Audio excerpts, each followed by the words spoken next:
Hi friends, ഇന്ന് നമ്മൾ discuss ചെയ്യുന്നു Kerala public service commission 18/1/2024 fireman driver തസ്തികയിൽ ചോദിച്ച GK ചോദ്യങ്ങൾ. മുൻകാല ചോദ്യങ്ങൾ നമ്മൾ പഠിക്കുമ്പോൾ മറ്റ് വിവിധ ട്രേഡുകളിൽ നടത്തിയ എക്സാമിലെ ചോദ്യങ്ങളും നമ്മൾ പഠിക്കണം. കാരണം ഈ ചോദ്യങ്ങളും കോപ്പി പേസ്റ്റ് ചെയ്ത് വരാറുണ്ട്. അപ്പോൾ PSC ചോദിച്ച ചോദ്യങ്ങൾ ഒരിക്കലും തെറ്റിക്കരുത്. ഈ ചോദ്യവും ഉത്തരവും നമുക്ക് വേഗത്തിൽ ഒന്ന് നോക്കാം. ആദ്യ ചോദ്യം: താഴെ നൽകിയിരിക്കുന്ന പ്രസ്താവനകളിൽ ശരിയായത് കണ്ടെത്തുക. ഓരോ പ്രസ്താവന നോക്കാം. കുളച്ചൽ യുദ്ധത്തിൽ മാർത്താണ്ഡവർമ്മ ഡച്ചുകാരെ പരാജയപ്പെടുത്തി. ശരിയാണ്. കേരളത്തിൽ നടന്ന ആദ്യത്തെ സംഘടിത കലാപം ആറ്റിങ്ങൽ കലാപം. 1792 ശ്രീരംഗപട്ടണം സന്ധി പ്രകാരം മലബാർ ബ്രിട്ടീഷുകാർക്ക് ലഭിച്ചു. ശരിയാണ്. ഈ തന്നിട്ടുള്ള 3 ഓപ്ഷൻസും ശരിയാണ്. അങ്ങനെയെങ്കിൽ ആൻസർ ഓപ്ഷൻ ബി 1, 2, 3 ശരി. അടുത്ത ചോദ്യം നോക്കാം. ശരിയായത് തിരഞ്ഞെടുക്കുക. വൈക്കം സത്യാഗ്രഹം 1928. ശരിയാണോ? അത് തെറ്റ്. വൈക്കം എന്നായിരുന്നു 1924 മാർച്ച് 30 മുതൽ 1925 നവംബർ 23 വരെ 603 ദിവസം. ആദ്യത്തെ ഓപ്ഷൻ തെറ്റാണ്. 1924 വരിക. ഗുരുവായൂർ സത്യാഗ്രഹം 1931. അത് ശരിയാണ്. ക്ഷേത്രപ്രവേശന വിളംബരം 1936. അതും ശരിയാണ്. മലബാർ ജില്ലാ കോൺഗ്രസിൻ്റെ പ്രഥമ അല്ലെങ്കിൽ ആദ്യ സമ്മേളനം 1916. അതും ശരിയാണ്. അങ്ങനെയെങ്കിൽ ആൻസർ വരിക എ ഒഴികെ BCD ഏതാണ്? Option C. അടുത്ത ചോദ്യം: ശരിയായ ജോഡി കണ്ടെത്തുക. ആര്യ സമാജം രാജാറാം മോഹൻ റോയ്. ശരിയാണോ? തെറ്റ്. ആര്യ സമാജം ആരുടേതാണ്? സ്വാമി ദയാനന്ദ സരസ്വതിയാണ് ഇത് ആര്യ സമാജം. സ്വരാജ് പാർട്ടി മോത്തിലാൽ നെഹ്റുവാണ്.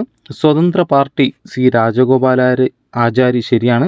രാമകൃഷ്ണ മിഷൻ സ്വാമി വിവേകാനന്ദ ശരിയാണ്. 2, 3, 4 ശരി. ആൻസർ വരും ഓപ്ഷൻ ബി. അടുത്ത ചോദ്യം: അമേരിക്കൻ കോളനികളുടെ സ്വാതന്ത്ര്യം ഇംഗ്ലണ്ട് അംഗീകരിച്ചതുമായി ബന്ധപ്പെട്ട് താഴെ പറയുന്നവയിൽ ശരിയായത് ഏത്? അമേരിക്കൻ സ്വാതന്ത്ര്യ സമരം ഏതുമായിട്ട് ബന്ധപ്പെട്ടിരിക്കുന്നു? ഓപ്ഷൻ സി 1783 പാരീസ് ഉടമ്പടി. G20 അധ്യക്ഷ പദവി ഇന്ത്യ ഏറ്റെടുത്തത് താഴെ പറയുന്നവയിൽ ഏത് വൻകരയിൽ ഉള്ള രാജ്യത്തു നിന്നാണ്? PSC കൊടുത്തിട്ടുള്ള ആൻസർ ഓപ്ഷൻ ബി ഏഷ്യ എന്നാണ്. അപ്പോൾ ഇവിടെ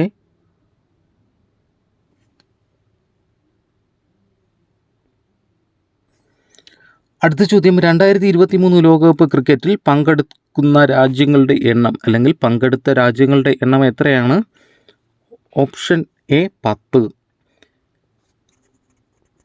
ഗ്രന്ഥശാല പ്രവർത്തകനായ PN പണിക്കരുടെ ജന്മസ്ഥലം ആലപ്പുഴ. അപ്പോൾ PN പണിക്കർ അത് ഒരുപാട് PSC ആവർത്തിച്ചിട്ട് ചോദിച്ചിട്ടുണ്ട്. ഏതൊക്കെ ഫാക്ടറിലാണ് ചോദിച്ചിട്ടുള്ളത്? അതായത് കേരളത്തിൽ വായനാ ദിനമായി ആചരിക്കുന്നു ജൂൺ 19. ഈ ജൂൺ 19 എന്താണ് പ്രത്യേകത? PN പണിക്കർ അന്തരിച്ച ദിവസമാണ്. അപ്പോൾ PSC ഇങ്ങനെ ചോദിച്ചിട്ടുണ്ട്. അതായത് PN പണിക്കരുടെ ജനന സമയമാണോ അതോ മരണ സമയമാണോ, അതായത് വായനാ ദിനമായി ആചരിച്ചിട്ടുള്ളത് എന്നൊക്കെ ചോദിച്ചിട്ടുണ്ട്. അപ്പോൾ എല്ലാവരും ജനനമാണ് എഴുതാൻ സാധ്യത കൂടുതൽ. എന്നാൽ ഓർത്തിരിക്കുക, അദ്ദേഹം അന്തരിച്ച ദിവസമാണ് നമ്മൾ വായനാ ദിനമായി ആചരിക്കുന്നത് എന്നും ഓർത്തിരിക്കുക. ജൂൺ 19 വായനാ ദിനം. PN പണിക്കർ ഫുൾ ഫോം എന്താണ്?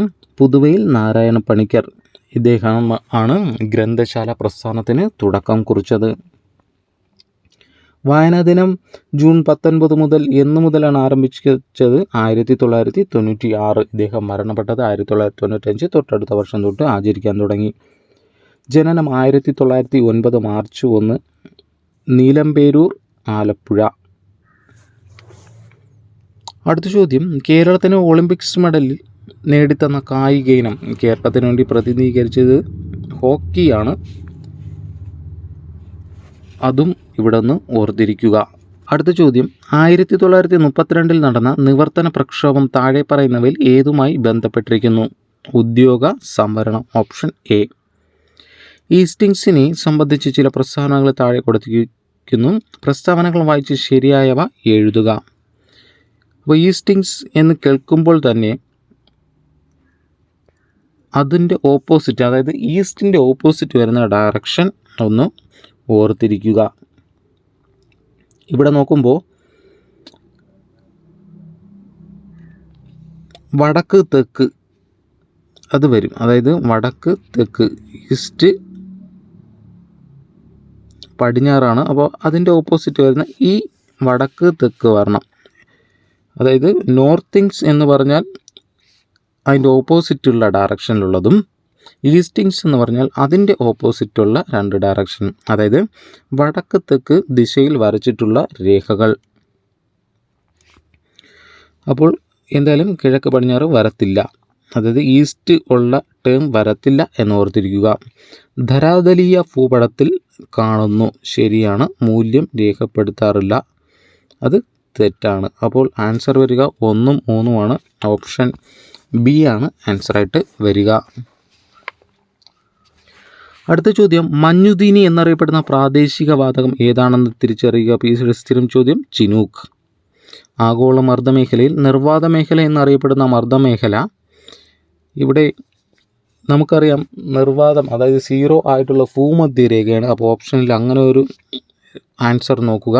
മധ്യരേഖ ന്യൂനമർദ്ദ മേഖല. Option C.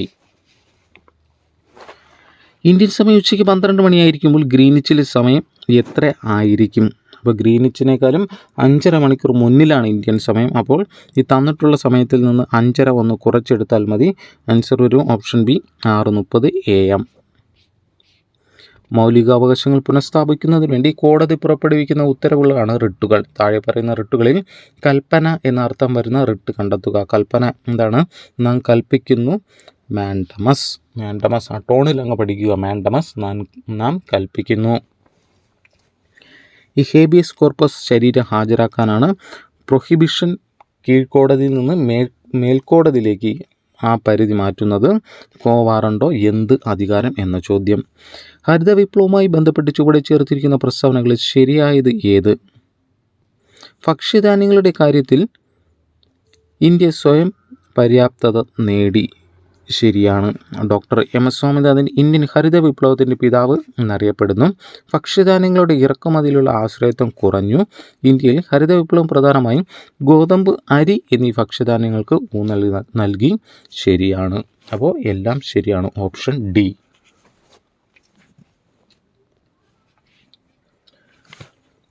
അടുത്ത ചോദ്യം, താഴെ കൊടുത്തിരിക്കുന്ന കാർഷിക വിളകളിൽ നാണ്യവിള അല്ലാത്തത് ഏത്? PSC കൊടുത്തിട്ടുള്ള ആൻസർ ഓപ്ഷൻ സി ചോളം ആണ്. അപ്പോൾ ഈ നാണ്യവിളകൾ എന്ന് പറയുന്നത് നമുക്ക് വാണിജ്യാടിസ്ഥാനത്തിൽ കൃഷി ചെയ്യുന്ന വിളകൾ, വാണിജ്യ അടിസ്ഥാനത്തിൽ കയറ്റുമതിക്കും പൈസയ്ക്ക് വേണ്ടി കൃഷി ചെയ്യുന്നത്. ഇത് ഓരോ രാജ്യത്തിനെ ഡിപ്പെൻഡ് ചെയ്തിരിക്കും. അതായത് വികസിത രാജ്യങ്ങളിൽ ചോളമൊക്കെ കയറ്റുമതി ചെയ്യാൻ ഉപയോഗിക്കുന്നത്. അപ്പോൾ അവിടെയൊക്കെ അമേരിക്ക പോലുള്ള രാജ്യങ്ങളിൽ ചോളം കയറ്റുമതിയാണ് ചെയ്യുന്നത്. അവർക്ക് അത് നാണ്യവിളയാണ്. പക്ഷേ ഇന്ത്യയെ സംബന്ധിച്ചോളം ചോളം PSC കൊടുത്ത ആൻസർ ഏതാണ്? ചോളം. ഒരു സമ്പദ് വ്യവസ്ഥ അഭിമുഖീകരിക്കുന്ന അടിസ്ഥാന സാമ്പത്തിക പ്രശ്നങ്ങളിൽ ഉൾപ്പെടാത്തത് ഏത്? PSCയുടെ ആൻസർ എപ്പോൾ ഉൽപ്പാദിപ്പിക്കണം, എന്ത് ഉൽപ്പാദിപ്പിക്കണം, എങ്ങനെ ഉൽപ്പാദിപ്പിക്കണം, ആർക്ക് വേണ്ടി ഉൽപ്പാദിപ്പിക്കണം, അതൊക്കെ എപ്പോൾ ഉൽപ്പാദിപ്പിക്കണം, അതാണ് അടിസ്ഥാന സാമ്പത്തിക പ്രശ്നങ്ങളിൽ ഉൾപ്പെടാത്തത്. ഓൺലൈൻ കുറ്റകൃത്യങ്ങളെക്കുറിച്ചും ചൂഷണങ്ങളെപ്പറ്റിയും കുട്ടികളെ ബോധവൽക്കരിക്കുന്നതിനായി കേരള പോലീസും ബച്പൻ ബച്ചാവോ ആന്തോളൻ എന്ന സംഘടനയും സംയുക്തമായി നടപ്പിലാക്കുന്ന പദ്ധതി അറിയപ്പെടുന്നു. ഓപ്ഷൻ ഡി കൂട്ട്. ദാരിദ്ര്യരേഖ നിർണ്ണയിക്കുന്നതിനായി നഗരപ്രദേശങ്ങളിൽ പ്രതിദിനം എത്ര കലോറിയിൽ താഴെ പോഷണം ജനങ്ങൾക്ക് ലഭിക്കണം എന്നാണ് ആസൂത്രണ കമ്മീഷൻ കണക്കാക്കുന്നത്? 2100 calorie. National legal service authority ലക്ഷ്യവുമായി ബന്ധപ്പെട്ട് ചുവടെ ചേർക്കുന്ന ശരിയായ പ്രസ്താവനകൾ ഏത്? സൗജന്യ നിയമസഹായവും ഉപദേശവും നൽകുക, നിയമബോധം പ്രചരിപ്പിക്കുക, അതിജീവിതർക്ക് നഷ്ടപരിഹാരം നൽകുക. ഇത് മൂന്നും നാഷണൽ ലീഗൽ സർവീസ് അതോറിറ്റിയുടെ ലക്ഷ്യം തന്നെയാണ്. All of the above. അപ്പോൾ ഇത്രയുമാണ് ചോദ്യങ്ങൾ. ഇനിയുമുണ്ട്. വീണ്ടും മറ്റൊരു വീഡിയോയിൽ കാണാം. Thank you.